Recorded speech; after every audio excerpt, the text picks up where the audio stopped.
রবি, আজ বাজারে যেও না, আমার হাতে টাকা খুব কম, তাই তোমাকে বলছি আমি নিজেই রান্না করে রেখেছি ভাত আর ডাল, তোমার ভালো লাগবে। লক্ষ্মী, তোমার রান্না তো জিভে জল আনে।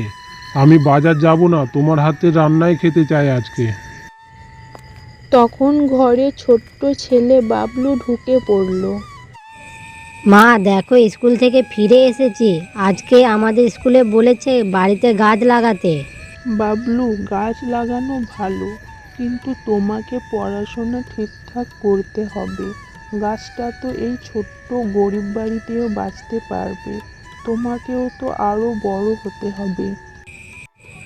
হ্যাঁ মা, একদিন ঠিক বড় হব, তোমার আশীর্বাদে নিজের পায়ে দাঁড়াবো।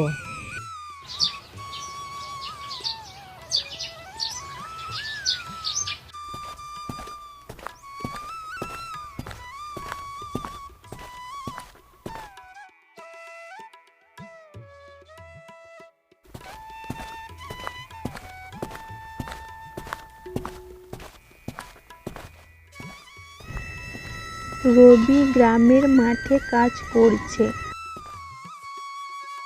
পাশ দিয়ে আসছে গ্রামের প্রধান। গ্রামের প্রধান গরিবদের জন্য একটা নতুন প্রকল্প চালু করতে যাচ্ছেন। রবি, শুনেছি তোমার পরিবারের অবস্থা একটু কষ্টকর। আমরা গরিবদের জন্য কিছু সাহায্যের ব্যবস্থা করছি। তুমি কালকে একবার পঞ্চায়েতে দেখা করবে, ঠিক আছে? ঠিক আছে বাবু, আমি কালকে সকালে চলে যাব।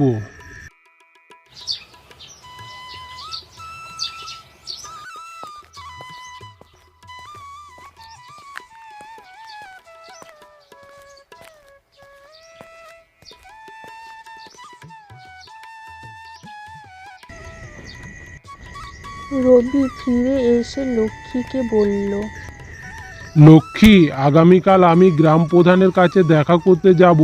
হয়তো আমাদের জন্য কিছু ভালো সুযোগ আসবে। ভগবানের দোয়ায় আজ একটু আশার আলো দেখছি। চেষ্টা করো রবি, আমাদের জন্য একটা নতুন সকাল আসবে।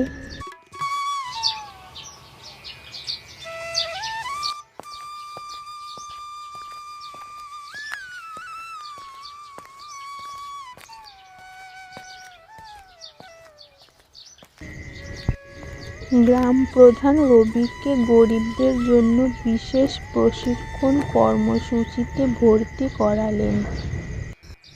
রবি, তুমি ঠিকঠাক শিখলে তোমার পরিবার আর গরিব থাকবে না।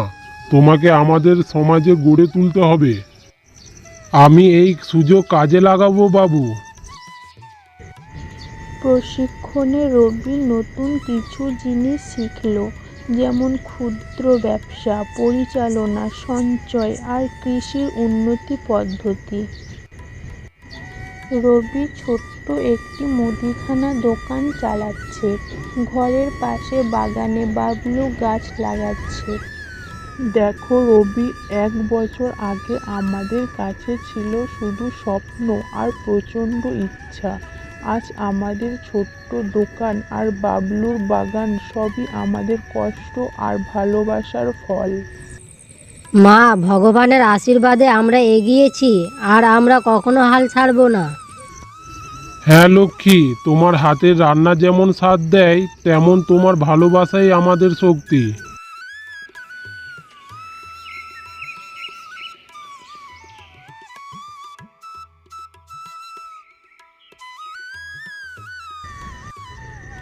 বৌমা, তোমার সংসার এখন অনেক বদলে গেছে, তুমি সত্যি লক্ষ্মীবতী। আসলে লক্ষ্মীবতী হতে গেলে দরকার নেই, শুধু ভালোবাসা আর ধৈর্য দরকার। তখন বাবলু সামনে এসে বলল, মা, আমি বড় হয়ে বড়লোক হব, কিন্তু কখনো ভুলবো না যে আমরা বাড়ির সব সুখের শুরু তোমার হাতে রান্না আর ভালোবাসা থেকে হয়েছে।